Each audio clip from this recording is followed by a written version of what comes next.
Hello class. Already we have created quite a few logos in Figma. You can see all of these ones up here that we have done, and I have a separate tutorial on those, but today we're going to shift a little bit and we are going to be creating this light bulb one for Adam's Energy. And I wanted this separate because we are going to be using an emblem.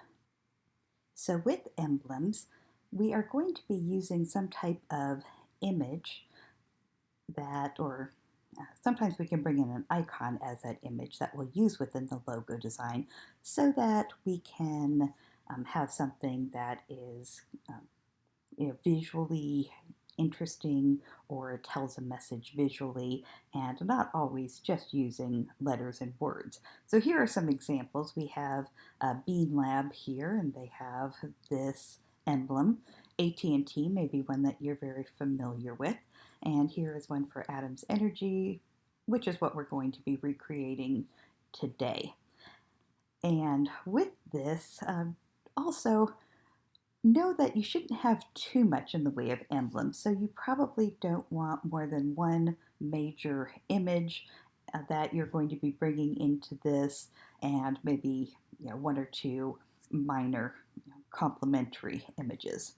But let us now take a look at creating it in Figma. So first thing we are going to do, this artboard is all full from everything we've created so far.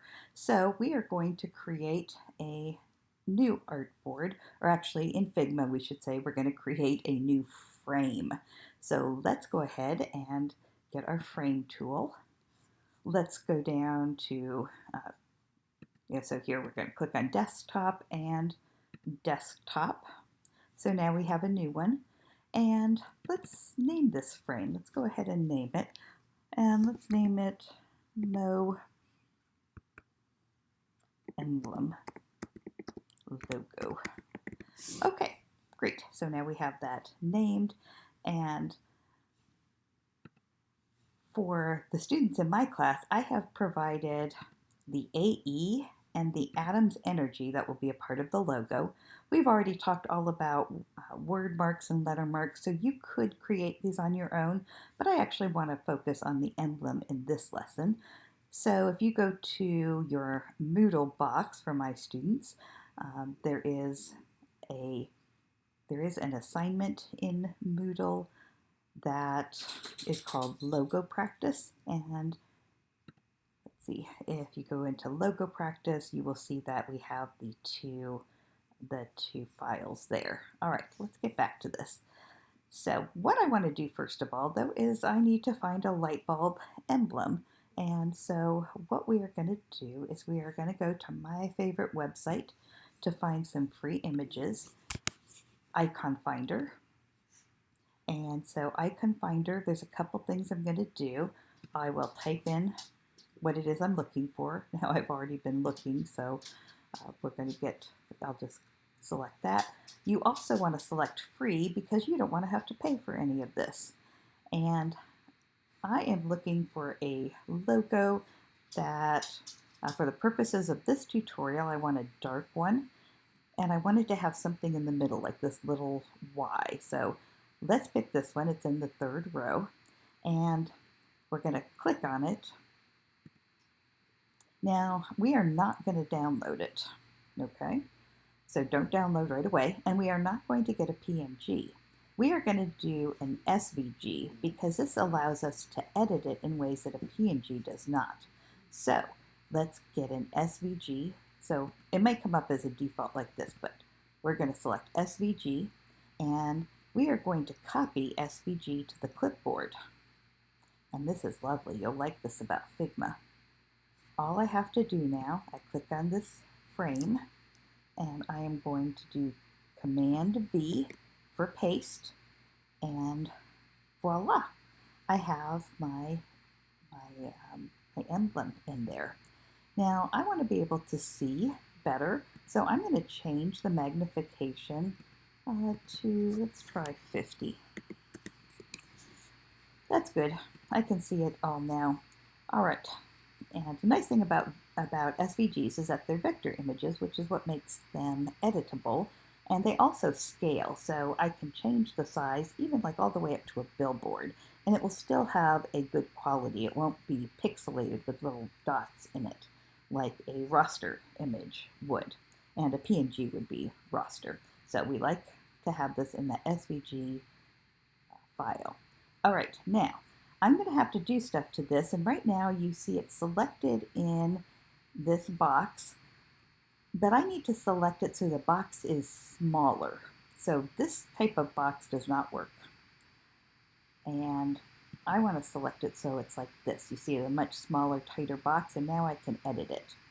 But let me show you one other. If I keep clicking, I could get into another phase, which I don't want. So let me just show you what we don't want. We don't want it to look like this, where we have all of these anchor points. This is, since it's a vector image, if I grab one of these anchor points, I'm basically changing, I can change the shape. So like, if that's not what I wanted to do. So if I grabbed one of these, I could distort the shape, but I do not want to do this, so I'm going to do Command C, and I'm going to click off of it, and then double click, and I get back to this shape, and that's what I want. Now the first thing I want to do is I want to get rid of this black fill, because if you notice, I don't have black on the inside of here, and this is what I wanted to show you about how we can edit the SVGs. So if the fill is black, don't want it. So I come over to the fill, and I'm going to click on this negative sign, this minus sign, and that means I'm going to subtract this fill layer, all gone. But now I really can't see anything, and I want to see the outline of it. So what I can do is come down to stroke, and I can click the plus sign on stroke, and now I have a black fill. And if you don't have a black fill, you can always choose it here. But it's too narrow, so I'm going to change the weight of that fill. I'm going to go up to 9 for me, because I'm pretty happy with how it looks at 9. Okay, great. So I have that done. Now if you notice, the next thing we need to do is we need to get a heart in there. And I didn't choose exactly the same light bulb as I did when I created this one, but I chose one that was similar to it for this tutorial. This one was actually like down at number 27, like the 27th row, and this one was in around the 3rd row, so I thought this would be easier for students to find. All right, let's go back to the icons, icon finder, and we're going to type in heart now. And we are going to choose this red heart that you should see right away, and I'm going to again copy it to my clipboard, go back to Figma, I'm going to select this artboard, and I'm going to do Command B for paste. Come on, you can do it. Oh, there it is. It's just really tiny. I did it twice. I didn't even notice it there the first time. So I'm going to get rid of that second one. It's just so small. It's so small that we can't really see it. So we're going to change the size of this, and I could hit Shift and use my mouse to drag this to a proportionate larger size, but I also have another option over here. I can come over with the weight and height, and I could click this little constrain proportions, and basically I'm going to link the height and the weight so they will change proportionately, so that I can just now drag it to be the size I want. I could also just type in here, and that would work too. Now, if I didn't have this constrained proportions on, then I would, well, let's just see.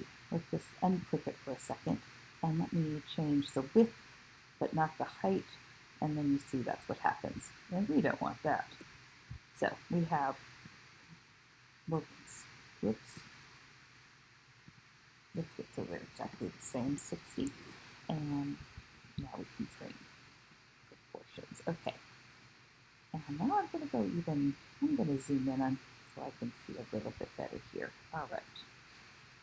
Now, I have some choices where I want to place it. I could put it directly on that light bulb, I could put it just hovering over this little filament. What did I do here? Yeah, that one I kind of hovered it. So this one, why don't we just make it kind of a nice tight fit there. All right, so I have my light bulb, and at this point, all I need to do is, if you have the AE and the Atoms Energy from Moodle, then we bring them over and replace them. Now these two things, we want to have a similar weight with the light bulb and these two things, so I need to make my light bulb bigger. So one of the things I'm going to do, I'm going to select, I'm going to have my light bulb here, and you know what I want to do? I want to name this so I know what this is. So I just I selected the item and then came over to my panel, and now I did a right click, and I am taking light bulb.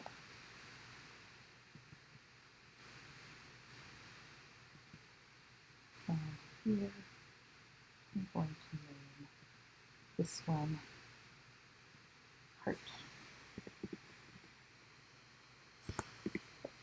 Okay, there we go. Now, then I can select my light bulb, and then I'm going to command click on heart. I have these two selected, and I want to get them to be joined together.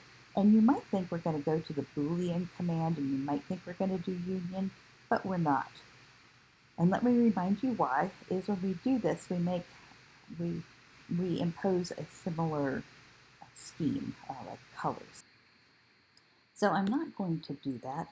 We're going to join it another way. But before we do, let me do one thing that I hadn't done. If I choose the heart here, we can change the fill on this heart. You'll notice in one of my designs I had it as a pink heart. Here we can make it a deeper red, maybe a poppier red, or I want more of a serious red. So anyways, that's a nice thing about coming in here with it as a SVG vector image. We can make those changes. Okay, so let's say I'm happy with that. I am now going to choose these two elements, and I'm going to say, so I have these two things, and I'm going to right click, and I am going to choose group selection, and now it can keep all of its properties, and it doesn't change any of the style or the format. And also now I can scale it, so I can make it bigger, although I didn't have shift down as I was scaling it, so it was scaling unproportionate. So I'm going to do shift and make it about the size that I want. That might be a little bit too big, so I'm going to bring it down just a tad, holding shift and then scaling it down. I'm going to